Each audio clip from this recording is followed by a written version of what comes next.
Қарғысқа ұшыраған мысықтар. Мен аурухана төсегінде жатырмын. Дәрігерлер мені есін жинады деп ойлайды, бірақ менің жанымда жатқан адамның кім екенін білмейді. Оны тек мен ғана көремін. Бірақ менің ең үлкен қорқынышым оның адам емес екендігі. Бәрі бір қарапайым оқиғадан басталды. Еркін екеуміз қызық іздеп ауыл шетіндегі әлгі үйге баруға бел будық. Кірген бойда іштегі шіріген иістен жүрегім айныды. Бөлменің қақ ортасында қара мысық отыр екен. Ол бізге тесіле қарады. Оның көздерінде адамдық бірдеңе бар еді, қатыгездік пе, өшпенділік пе, білмеймін. Еркін мысықты тепкісі келді. Мен қой кетейік дедім. Бірақ ол тыңдамады. Мысықты аяғымен итеріп, қарқылдап күлді. Дәл сол сәтте бөлме қараңғыланып, терезелер сарт-сұрт етті. Мысық оған қарай қарғып түсті. Бірақ бұл жай ғана тістеу емес еді. Мысық Еркіннің бетін жұлып алды.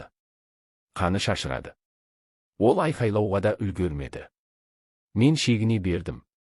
Еркіннің тамағын жұлмалап жатқан мысықтың аузынан қан тамшылап тұрды. Оның денесі дірілдеп, бір түрлі бұралаңдай бастады. Мен басым айналып, есімнен танып қалдым. Көзімді ауруханада аштым. Қасымда біреу жатыр екен. Ол үнсіз тыңдап жатты.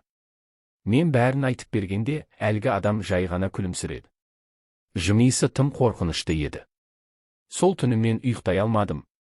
Түн ортасында бірдеңенің қимылдаған дыбысын естідім.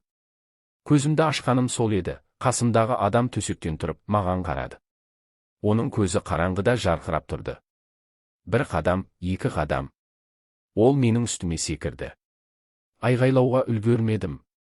Ол менің қолымды жұлып алды. Қан атқылап, көзім қарауытып кетті. Сосын аяғымды. Мен ақырын өле бастағанымды сездім. Таңертең медбикелер палатаға кіргенде, олардың жан дауысы шықты. Бөлме қанға малынған еді. Менің бөлшектелген денемнің жанында ешкім болмауы керек еді. Бірақ менің төсегім бос тұрды. Мен жоқ едім. Бірақ терезенің алдына бір қара мысық жайғасып алған. Өлі қала. Сол күннен бастап қалада адамдар түсініксіз себептермен өле бастады. Әр үйде біреу түн ішінде жоғалып кетіп отырды.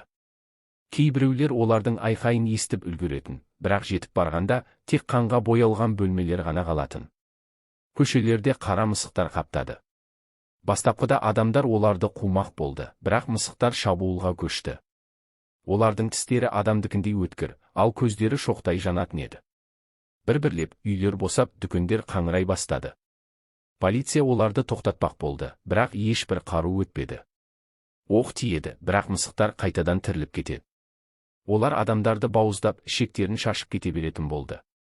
Тіпті иттер де олардан қорықты. Ақырында қалада тірі жан қалмады.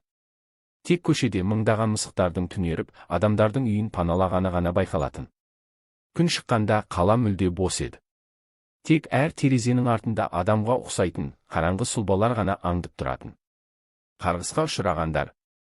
Күндердің бір күнде қаңыраған қаланы зерттеуге келген топ жоғалып кетті. Олар радиосигналдарын жіберіп үлгерді, бірақ соңғы хабарламаларында тек тыныс алудың ауыр дыбыстары мен бір түрлі мияулаулар естілген еді. Кейінірек олардың денелері табылды, бірақ бұл жай денелер емес еді. Олардың беттері адамдікі, ал денелері мысықтікі болып өзгеріп кеткен еді. Енді ол жерге ешкім аяқ баспайды. Уақыт өте келе, айналадағы елді мекендер де біртіндеп босап қалды.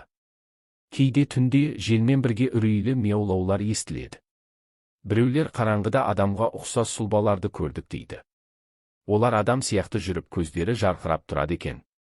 Бірақ ең қорқыныштысы, бұл қарғыс тек бір қалада ғана емес, бүкіл елге жайылып бара жатқан сияқты.